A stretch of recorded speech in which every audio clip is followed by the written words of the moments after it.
OTEP, bien-aimés frères et sœurs, vous connaîtrez la vérité et la vérité vous affranchira. Ça, c'est pas moi qui le dis, c'est la Bible qui le dit. Mais moi, je vous dis mieux. Vous connaîtrez la vérité historique, notamment celle de vos ancêtres kémites, et vous aurez une vision globale de ce que c'est que la vraie souveraineté politique. J'ajoute, vous reviendrez à la spiritualité africaine ancestrale et vous comprendrez les enjeux de l'indépendance économique. Et pour terminer, vous accepterez votre identité culturelle kémite et vous obtiendrez deux choses. La première, c'est la paix. La seconde, c'est le développement, à une condition. L'unité de toute l'Afrique noire, l'unité de tous les Noirs du monde entier.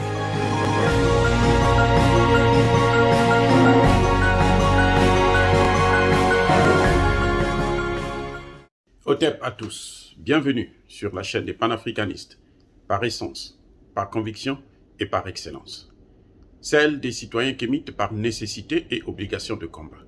Nous sommes une chaîne qui n'est guidée que par nos ancêtres et rien que par les ancêtres qui appartiennent à l'égrégore du monde noir.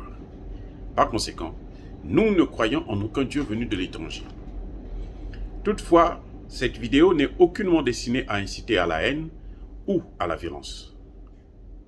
Car nous menons un combat politique, géopolitique et géostratégique contre l'impérialisme, le colonialisme, le néocolonialisme et l'endocolonial. Sur la base du principe fondamental hérité de nos ancêtres kémites, qui est celui de la Maat, c'est-à-dire vérité et justice. Nous vous disons la vérité afin que justice soit rendue à l'Afrique. Il s'agit donc d'apporter notre modeste contribution dans cette noble lutte en faveur de la souveraineté, la dignité et l'unité africaine. Et ça, c'est le panafricanisme. Or, bien-aimés frères et sœurs, aujourd'hui, nous allons vous parler d'un phénomène politique qu'on appelle « partir pour mieux rester ». C'est-à-dire qu'on vous fait croire que nous partons. Mais en fait, ils ne partent pas, ils restent. Et ils restent pour devenir plus dangereux, plus féroces, plus destructeurs, plus déstabilisateurs. C'est le cas de la France avec la force Barkhane et ses alliés avec Takuba. Vous savez très bien, et le Premier ministre Choguel Kokala Maïga l'a bien expliqué, Takuba, ça signifie sabre. Le nom n'a pas été donné par hasard, c'est-à-dire couper, découper. On va encore rediviser l'Afrique, on va déstabiliser l'Afrique et on va encore dominer l'Afrique. Voilà l'objet de la création d'une base, de cette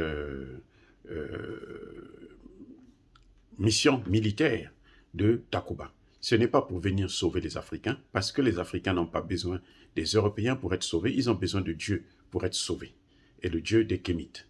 Mais on nous amène les bases militaires, croyant que ces bases militaires vont nous tromper encore plus. Nous savons aujourd'hui que le djihadisme n'est qu'un prétexte pour rester en Afrique. Et c'est ça l'arme qu'ils ont utilisée, le motif, le cheval de Troie, pour s'installer et occuper, coloniser, dominer l'Afrique. Nous allons écouter un haut responsable de l'armée française qui explique exactement ce qu'ils vont faire. Et nous allons en parler par la suite. D'un cran, et c'est très significatif aujourd'hui. Dans ce contexte, le commandant de la force française Barkhane a tenu à préciser que la France maintiendrait sa base aérienne et des mois en redéploiement au Niger. On écoute le général Laurent Michon. Il ne s'agit pas de se repositionner au Niger, il s'agit de se retirer du Mali et les contingents italiens, suédois, français qui partent du Mali vont rentrer en Europe, très clairement.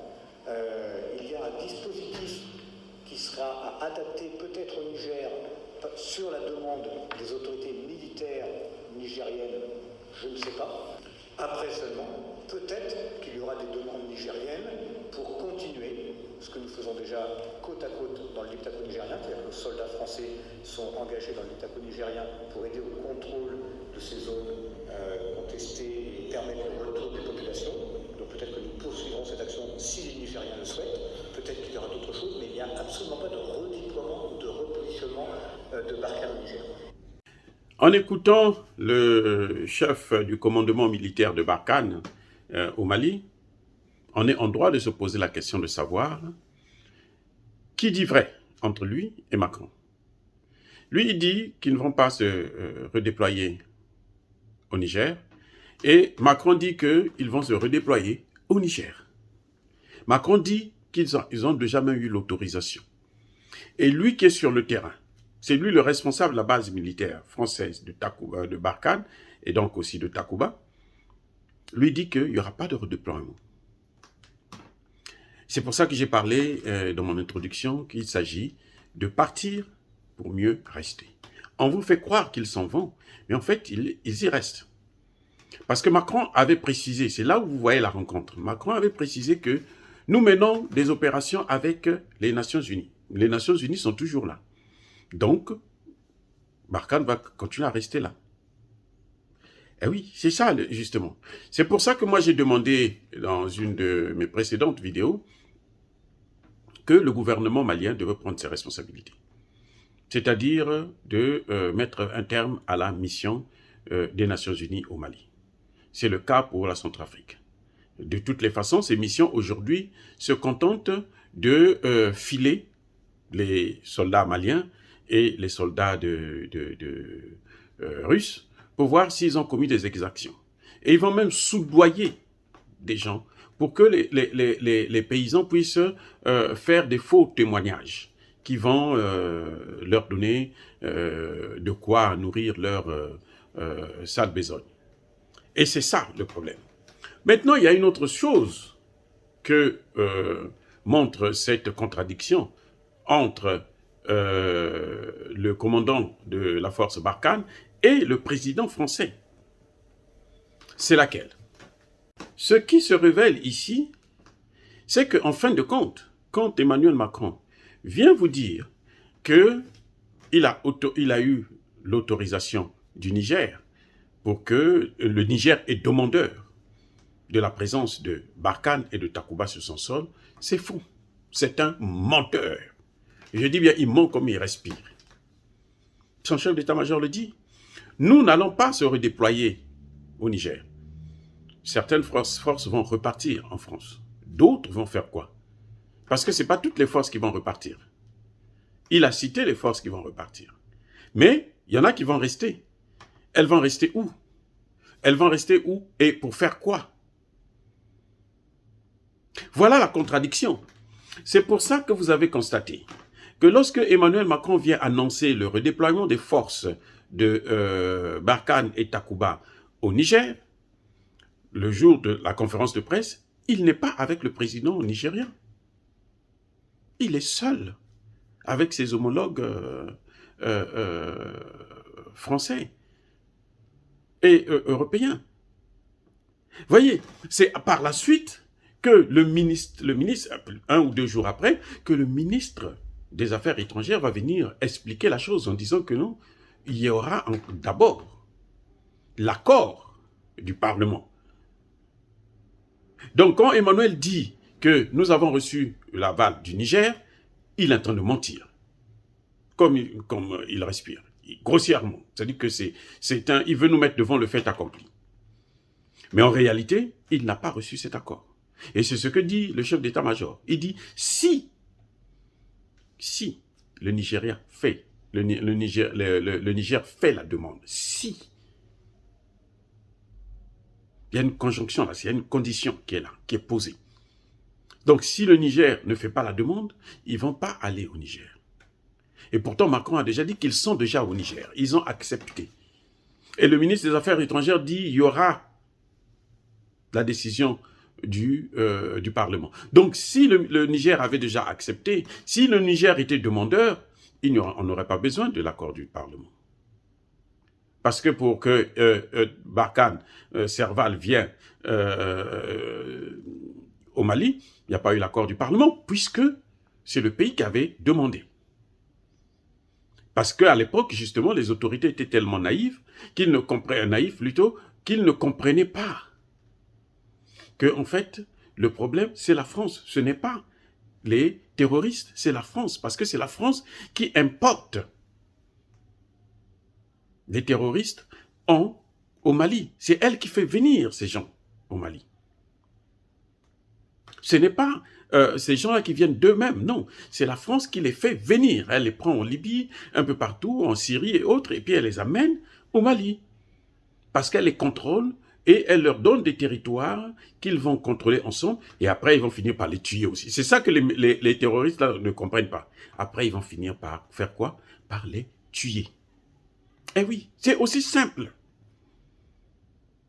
Donc, il y a jusqu'à ce jour, il n'y a pas eu la demande du Niger. Quand on écoute très bien Emmanuel Macron et son chef d'état-major, il n'y a pas eu de demande du Niger. Mais c'est Emmanuel Macron qui veut mettre l'Afrique, comme d'habitude, devant le fait accompli, et c'est comme ça qu'il fonctionne tout le temps.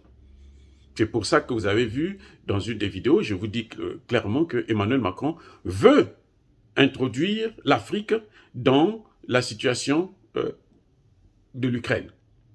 Que les conséquences seront dramatiques en Afrique comme en Europe. Non, nous n'aurons pas besoin des mêmes conséquences parce que nous sommes capables de négocier directement avec la Russie. Si nous parlons directement avec la Russie peut nous fournir ce dont nous avons besoin. Ce qu'on obtenait auparavant en passant par la France, qui se faisait un gros bénéfice sur notre dos. Et ça, nous devons maintenant arrêter ça. Donc, elle nous met devant le fait accompli et malheureusement, nos dirigeants tombent toujours dans ce piège-là.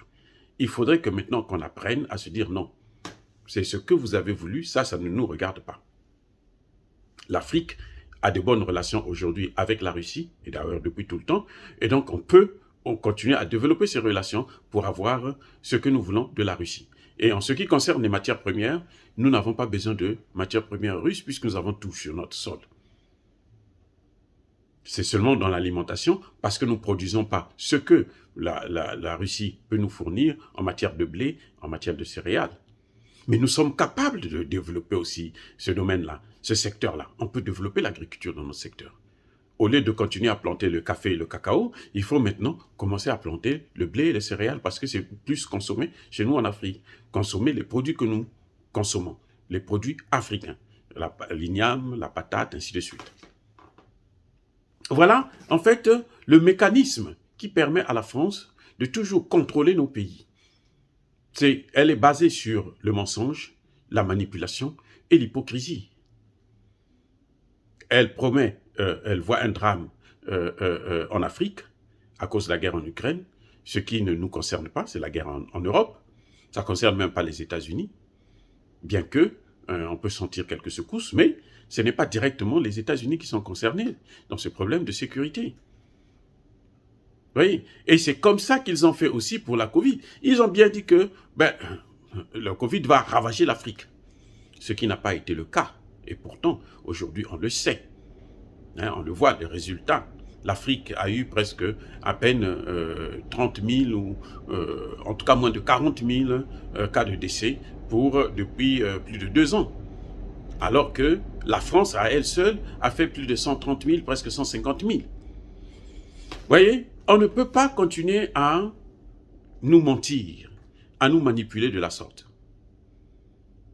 Ça, c'est fini. Le terroriste, c'est un phénomène réel, mais qui est venu avec, ou plutôt dans les valises de la France. Mais nous sommes capables de combattre le terrorisme. On voit avec des alliances avec la Russie ce que ça donne. Et nous pourrons continuer à mener notre combat et sans avoir besoin notamment de la France et de l'Union européenne. Dire ça, c'est inciter à la haine ou à la violence. Non. Nous assumons nos propos à vous dire, en vous disant la vérité, car nous sommes une force tranquille. Ya Bakolerve, ya Malembe. J'ai dit.